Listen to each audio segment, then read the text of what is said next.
This week, Israel entered the second month since the October 7th massacre that wreaked havoc in southern Israel, leaving 1,400 people dead, 240 kidnapped, and thousands more injured, all at the hands of brutal hordes of Iran-trained, Qatar-funded Hamas terrorists. Israelis and Jews across the world have barely had time to process this devastating event. At the Shloshim event held at our shul to mark the 1-month anniversary of the worst pogrom in living memory, I focused on this exact problem. Has any one of us had time to grieve, I asked? Has any one of us truly had time to reflect on the barbaric torture and murder of 1,400 innocent lives, and then the evil desecration of their bodies? Has any one of us had time to absorb the pain of their loss? Who in Israel or anywhere in the Jewish world has had even one moment to catch their breath during the past month? We have endured and continue to endure body blow after body blow, and we are not even allowed to talk about it. Conventional wisdom has it that we, the Jewish people, are not a persecuted minority, which means that when we are attacked and killed in a pogrom so massive that it is hard to comprehend, we cannot grieve, we cannot complain, and we cannot protest. On the contrary, we are called the aggressor.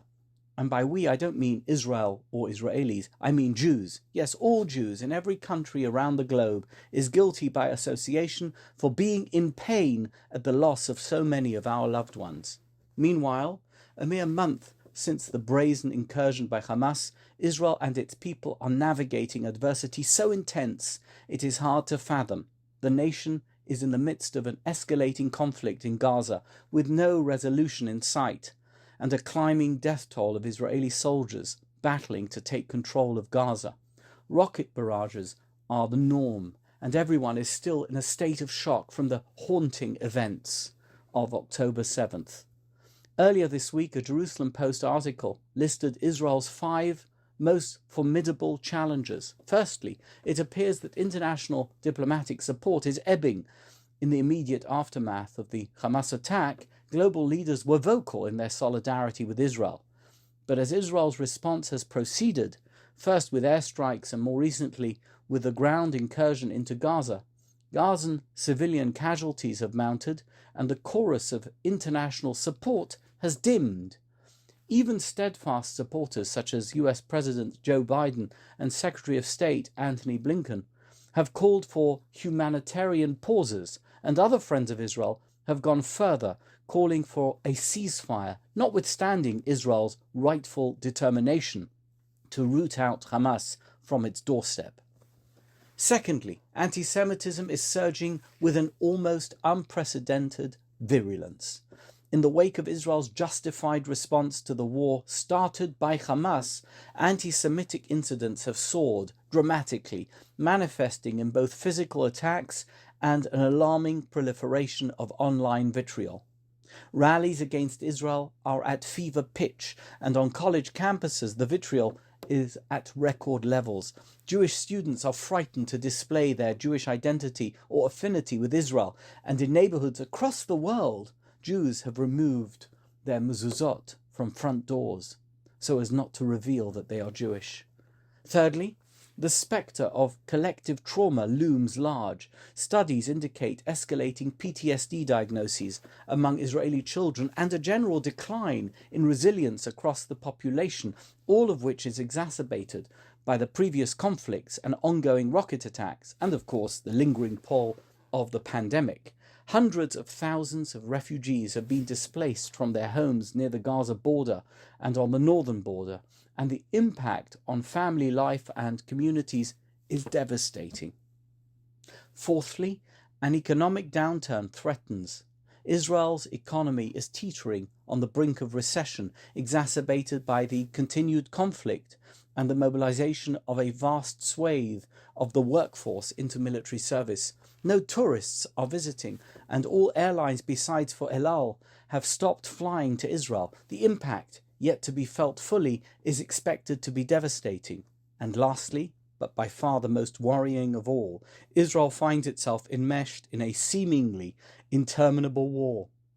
Defense strategies and the quest for a decisive end to the threat from Hamas are mired in complexity, with concerns over the length of time the war will take, the humanitarian impact of prolonged military engagement, and the uncertain aftermath of the planned destruction of Hamas.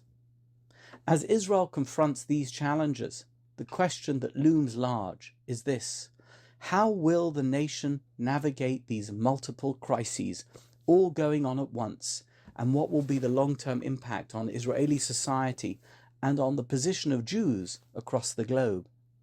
There is a curious midrash about the Talmudic sage Rabbi Akiva. He was once lecturing to his students and he noticed them nodding off.